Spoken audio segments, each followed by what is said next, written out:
Hello welcome to house of Nash. 1995 Water World എന്നൊരു movie ഇറങ്ങിയിട്ടുണ്ട്. It's available in Hotstar. ആ സമയത്ത് ഇറങ്ങിയതിൽ ഏറ്റവും കോസ്റ്റ്ലിയസ്റ്റ് മൂവിയായിരുന്നു. കെവിൻ റെയ്നോൾഡ്സ് ആണ് അതിൻ്റെ ഡിറക്ഷൻ. ഇതിൻ്റെ പ്രൊഡ്യൂസറും ആക്ടറും വൺ ഓഫ് ദ പ്രൊഡ്യൂസറും ആക്ടർ ആയിരുന്നു കെവിൻ കോസ്റ്റ്നർ. കെവിൻ കോസ്റ്റ്നറും ജോൺ ഡേവിസുമാണ് ഈ മൂവിയുടെ ലീഡ് റോൾ ചെയ്തിരുന്നത്. ഡീൻ സെംലർ അതാണ് സിനിമാറ്റോഗ്രാഫർ. ഈ സമയത്ത് ഇറങ്ങിയ മൂവി അത് 68th അക്കാഡമി അവാർഡ്സ് നോമിനേഷനൊക്കെ ഉണ്ടായിരുന്നതാണ്. ഈ മൂവി ഇറങ്ങിയതിന് ശേഷം ആദ്യം ഇറങ്ങിയ സമയത്ത് movie was in a big hit. പിന്നെ അത് വീഡിയോ ഗെയിംസും വീഡിയോയിലൊക്കെ എത്തി ഹോം മൂവിയൊക്കെ ആയതിനു ശേഷം, അതായത് OTT ബാക്കിയുള്ള ആ സമയത്ത് വീഡിയോ ഗെയിംസ് ഒക്കെ ഇറങ്ങിയായിരുന്നു ഈ പടത്തിന് വേണ്ടി. പിന്നെ ഒരു നോവലാക്കി മാറ്റി. പിന്നെ യൂണിവേഴ്സൽ സ്റ്റുഡിയോ അവരുടെ 4 സ്ഥലങ്ങളിൽ, ജപ്പാൻ, ചൈന, അങ്ങനെ 4 സ്ഥലങ്ങളിലുള്ള യൂണിവേഴ്സൽ സ്റ്റുഡിയോയിൽ തീം പാർക്ക് തന്നെ അവർ ചെയ്തു ഫോർ വാട്ടർ വേൾഡ്.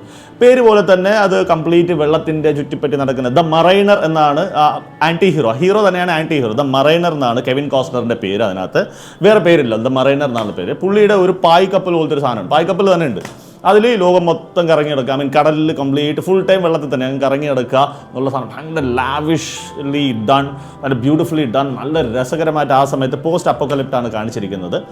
കംപ്ലീറ്റ് വെള്ളത്തിനകത്തുള്ള കാര്യങ്ങൾ, നല്ല ഫൈറ്റ്, നല്ല ആക്ഷനൊക്കെ ആയിരുന്നു. പക്ഷേ എന്തോ ആ സമയത്ത് തിയേറ്ററിക്കൽ റിലീസ് ആയപ്പോഴത്തേക്ക് it was in a big hit in the first run. അതിനുശേഷം it picked up slowly and after that it become a very huge hit and all that. So if you have seen the movie Waterworld, just let me know under the comments. I give total 4.5 out of 5 for the making of the movie. Thank you so much.